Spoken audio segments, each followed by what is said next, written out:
Hello, everyone. Now, this is probably what you would see as a normal competition photo. Um, it's taken from a fixed angle. You'll notice down here that the feet are all cut off. Part of the arm here, part of a person here. It's just a fixed photographer with a tripod taking a picture of a group. This one isn't even straight on like you would see at a normal competition, so it wasn't taken from behind the judges even, so that the faces are all looking in the wrong direction. But we're going to use this so that we can detail her a little better. And to do that, I added a little bit of detail in. So now we're going to create a new layer. I always do a copy first just to make sure. Then a new layer.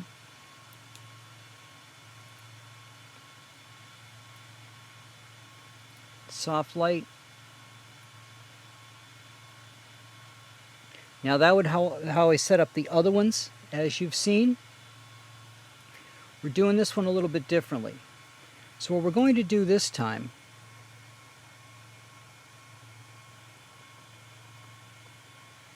is you will notice that within the area is shadow already. So what we're going to do is take a bit of that shadow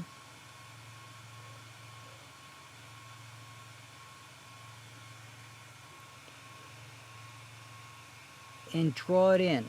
Now you can see that's way too much. The opacity is 100%, the flow is 100%, and this isn't how you would do it.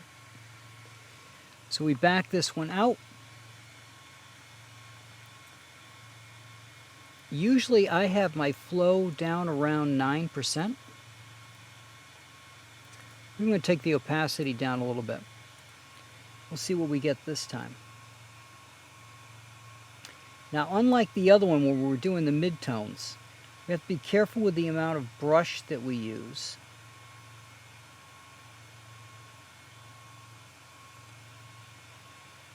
And this takes much longer because we're taking a sample of the area that we're covering. So rather than before, where we could just draw based off of the gray,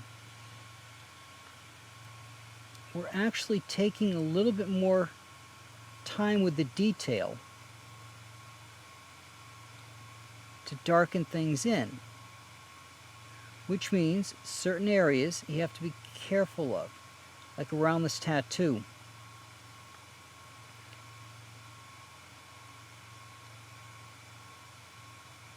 Now what I'm working with is a Gaomon tablet. It lets me draw directly on the screen itself so that I can see what I'm doing. You're seeing an image from another screen of the work that I'm doing, but I can draw directly on the picture itself.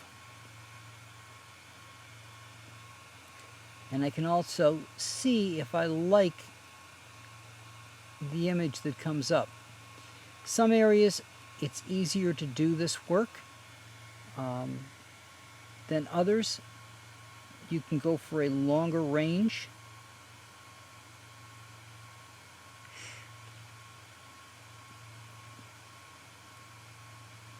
So rather than it just being a small area that you're covering, you can cover more area. So if we turn off this layer,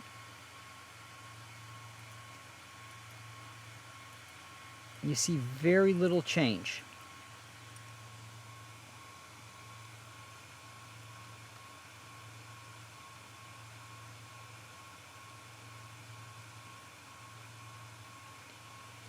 And that's because I've got everything turned down so low that it takes a couple of passes to get everything to come through. Now you can see it a little bit more. You can see some of the other areas that I've touched already.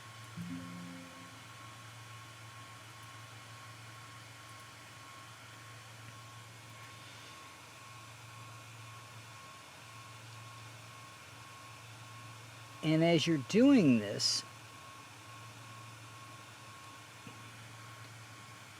you take the time to turn it on and off so you can see what you've done, to see if you've done too much or not enough.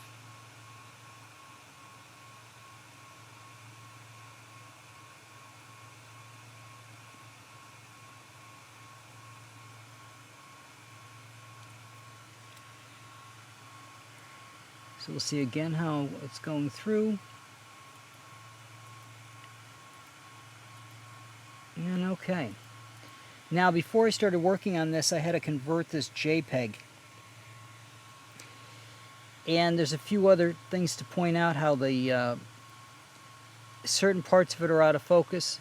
Again, this was what happens when you just sit on a tripod and take a picture. This is a stock photograph that I'm working from.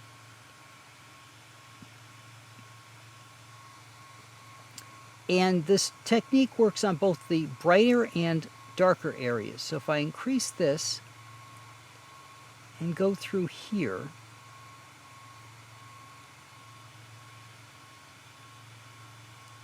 you can see the change that happened there.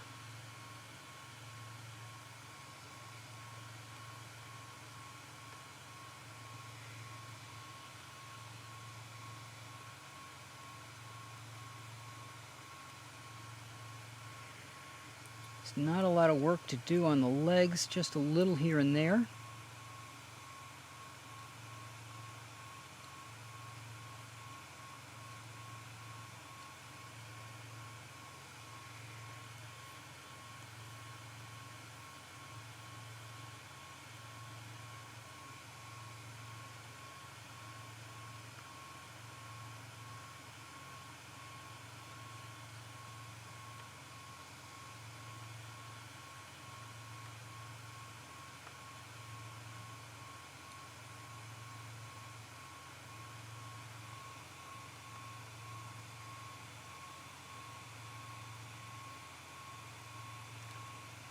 But again, this becomes very delicate work because you have to pay attention to the size that you're painting, because you're really putting color onto the image.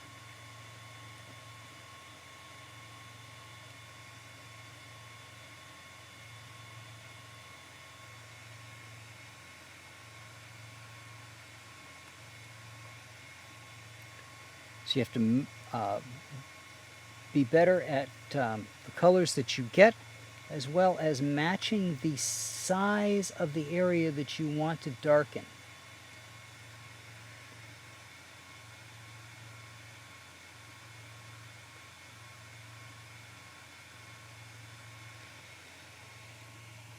Now in this case, it probably could have gone either way. So let's take this layer out for right now, hide it.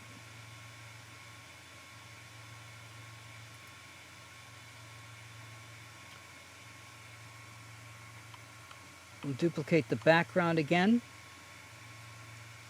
And this time we'll use the other technique. Now, why you would change between one and the other? Basically, there's certain instances, and the image that you've seen where I had a person who was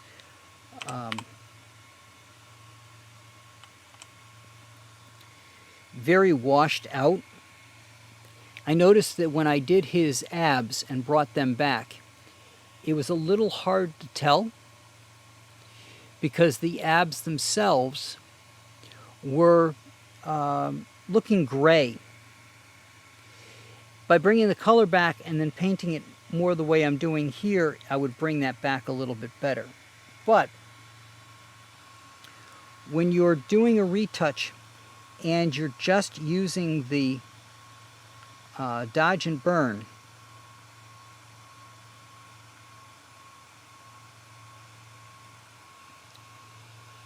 you don't have to be quite as careful in where you're putting the brush strokes or the size of the brush strokes, because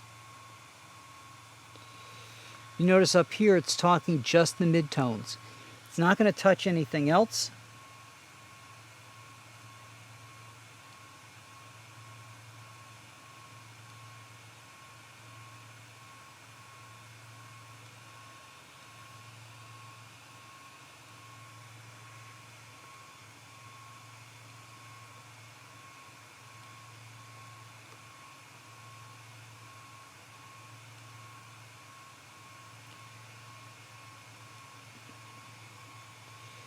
And where it's really helpful is down here where the tattoo is. I don't have to worry so much. I really hate the way that came out. I don't have to worry so much about the coloring on the tattoo. Now again, this is a JPEG, which when I take photographs, I use a raw image.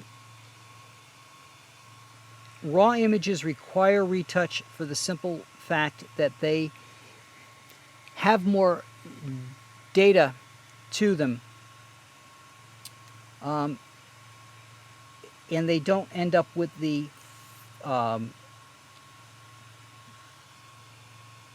phone or your computer or your camera giving it what it thinks is the best look.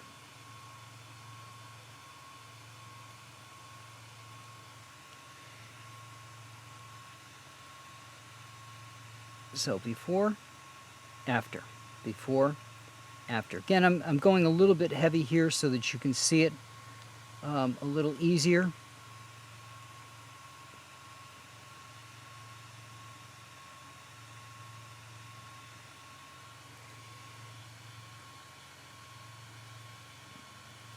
But this is an image that it actually works better using the dodge and burn than the coloring. Not all images will look this way. Back her out.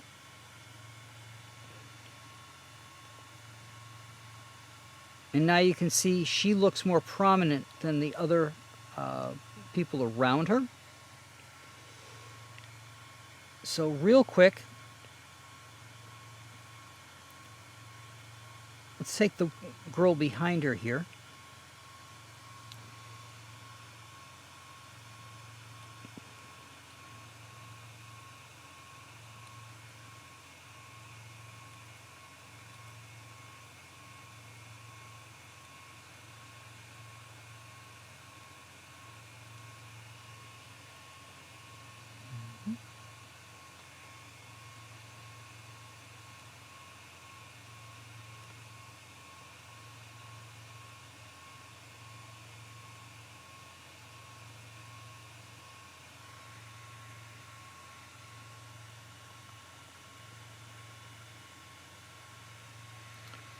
Now if we look at the pair of them,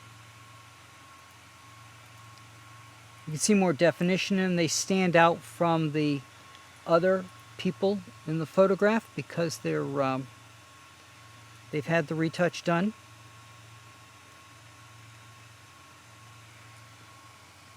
And you can see the results directly on the overall image just from having these minor changes made to them. They now look different in the image. Now this was just a quick retouch. If we bring back the other,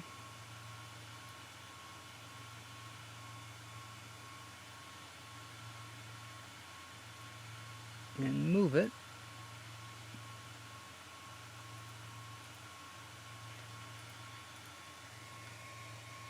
Now in her case we get both of them, which makes it a little less dark in spots. But you can see number 13 has more definition.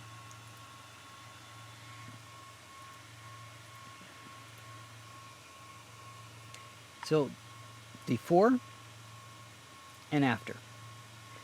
And you see 13 and 15 now stand out from the competition around them. We wanted to go a step further with it.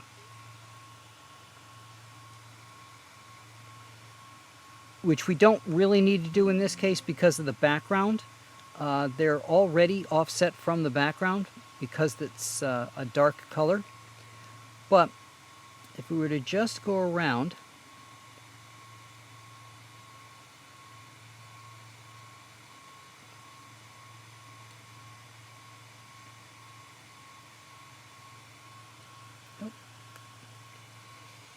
just go around and darken the area around the edge of her.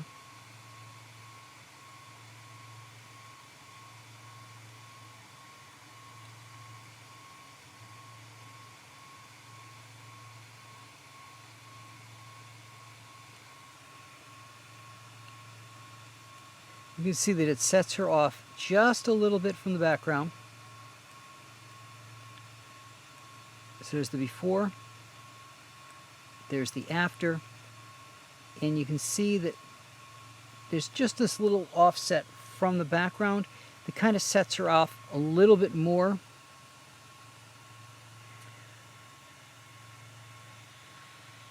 And that's the type of finishing touch that I would put on a photograph after I've gone through and made sure that everything else looks good. Again, both of them have detail to the face that gets flattened out in this image.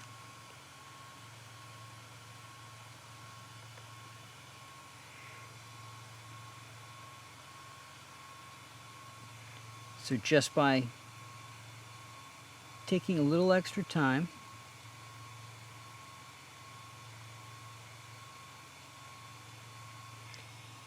to go through, and this is the type of pixelation you get from a poor JPEG image.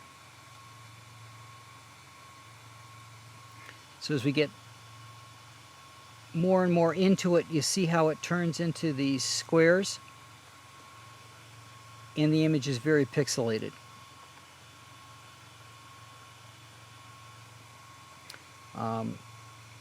It's not a function of it being a JPEG, but it is a function of the quality.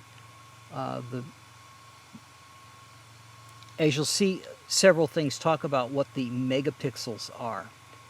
And this is where it matters. Isn't so much on the normal picture itself, but when you try to blow it up. For example, if we were to put this up on a wall, this would look poor because of the fact that it is so pixelated at the larger sizes that you just couldn't put this up and make a good wall print out of it. It would make a good phone picture. It might look okay on an Instagram, but it's not going to look good as wall art. So if we take everything off and back, now you can see the face stands out a little bit more. You can see more definition in the face itself. It makes it look more like a person and less like a two-dimensional photograph. So we back it all the way out and now do the before and after. It is very hard to see in a picture this size, but you can see that they now look more defined.